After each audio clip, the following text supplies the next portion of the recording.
Huh. This was not the door to the bathroom. You know, before I got stuck in this void, I had like a really important thing I was going to talk about. Now what was that? Oh yeah! Invincible! Invincible is one of the most popular shows streaming right now. It currently sits at number 8 on IMDb, behind a literal year of the Gregorian calendar, and what Avatar fans like myself thought was a new Avatar spin-off.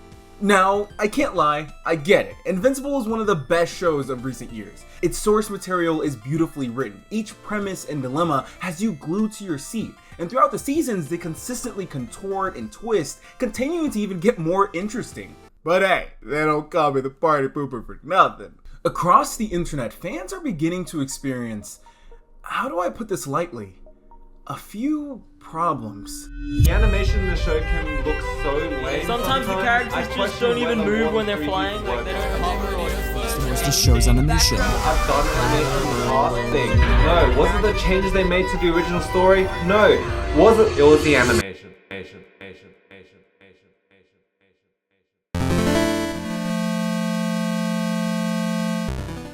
So when it came to Invincible, it was like, well, we're going to be going to alien planets, we're going to be going to the bottom of the ocean, we're going to be... This is Robert Kirkman, a comic book writer and producer known for the famous cultural icon, The Walking Dead. Amongst are his other works, Renfield, Battle Pope, and Invincible. Oh, hey, yeah, this is pretty important. It was something that we knew like really would only work in animation. Otherwise, we would have had to alter the story significantly to make it work on TV in live action. You see, Invincible is based on a very loved comic book series that has built a dedicated fan base decades before the show's release. The show is consistently praised for being respectively faithful to the comics, but that also means Invincible could potentially run for several more seasons before ending.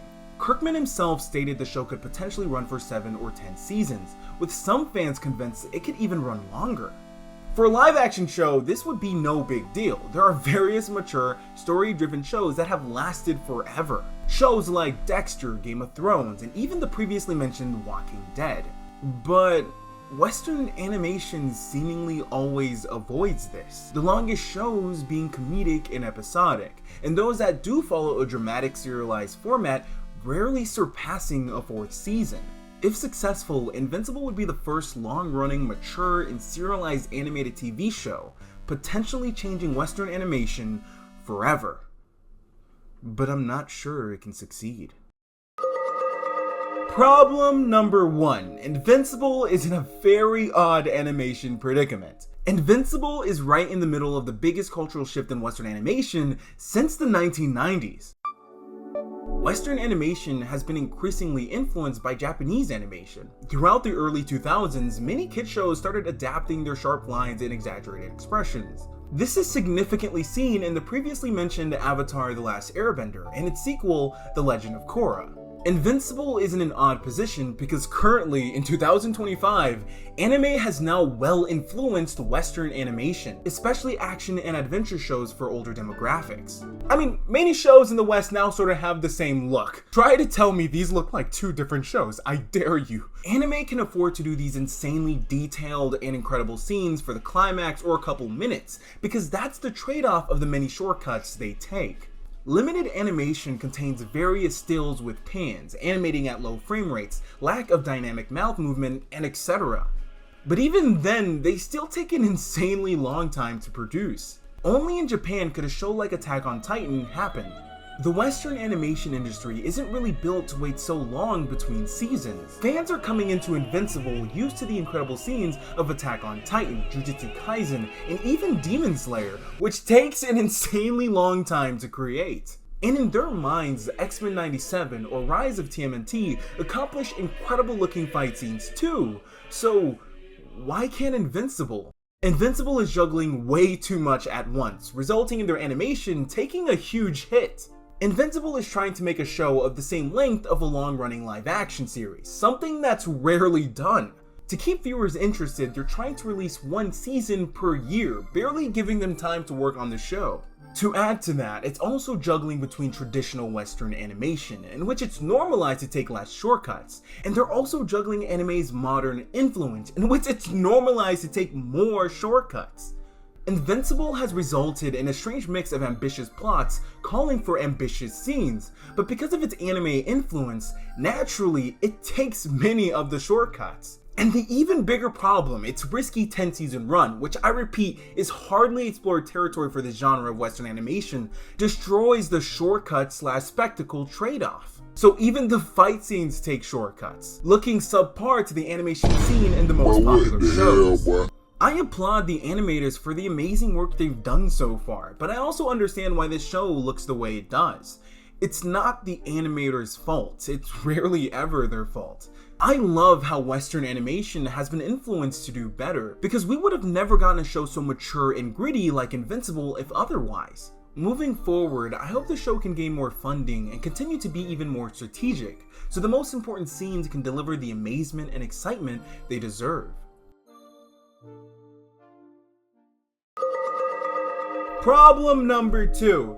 Animation is like really hard. In most cases, it takes significantly longer to produce animation than it is to produce live action, making it an incredibly large investment. The benefits of shows like The Simpsons or Family Guy is that they're episodic and comedic. They're able to change and shift, capable of adjusting to the changing audience and making it a lot easier to consume. Shows that don't have this benefit must then prioritize great narrative. The longer the show, the more risky of an investment due to weakening narratives, closing arcs, and the audience losing interest. A bad season can put an already successful live action show in a hard spot, but for animation, it can get the entire show cancelled. Knowing when to end and prioritizing quality over quantity is the safest option. Invincible would have to consistently produce great seasons, each being better than the last to keep audiences interested and justifying further investment into more seasons. The challenge is, can they keep this up for 7 or more seasons? Will people still be talking about the show with the same degree of popularity in 2029 or 2031? And that's if they succeed in releasing a new season every year. The good news is, it's been doing a great job so far. I often forget because the first season was like 4 years ago when I was a junior in high school, but it's true, these characters have changed a lot since then. You see, Mark has bags under his eyes now. I'm joking. Obviously, there's a lot more than that. His facial structure changed too. But then again, those bones have been through it. Problem number 3. The streaming service war is killing animation. Streaming services were first thought to bring a boom in new animated content, and for a while, that looked to be true. But then the streaming war actually began. You see, streaming services, especially at their infancy, were never really profitable. They took part in a form of blitzscaling, make these services incredibly cheap to gain subscribers and market share, whilst carefully raising prices to keep up with debt. The upsetting truth is that these shows aren't being sold for their true worth, and it builds the expectation for consumers that they're cheaper than they really are. So when shit hit the fan and everyone and their mom started their own streaming services, competition has been really squeezing money. And since that moment, every single streaming service started shifting their eyes towards animation. Various animated shows, especially adult animated shows, are getting canceled for almost every reason streaming services can find. Even Disney, the company that's supposed to be a safe haven for animation, undermined work from their studios by going straight to streaming instead of giving them theatrical releases. And what is Invincible solely being released by again? Oh yeah! The streaming service Amazon Prime Studio. The biggest opportunity for animation, and yet the biggest risk. Even if Invincible continues to produce some of the greatest episodes and seasons, Amazon too is putting their hat in the streaming service war. And in this war, it's not about being the best streaming service with the best shows, it's about who can suffer in debt the longest and take majority market share. If every other streaming service has taken a knife to their animation projects to stay in the race, what's stopping Amazon? It's hard to predict the future and fate of the Invincible series, but it's very clear that the show is up against the world. Though honestly, despite, this entire video, I'm optimistic. The shows and movies in the past that have changed the industry to what we know now have all been in the same seemingly impossible predicaments. In time, we'll see if the show truly is... You see, I did it. I found a way to implement that in there because I'm totally original and this joke has been done to death.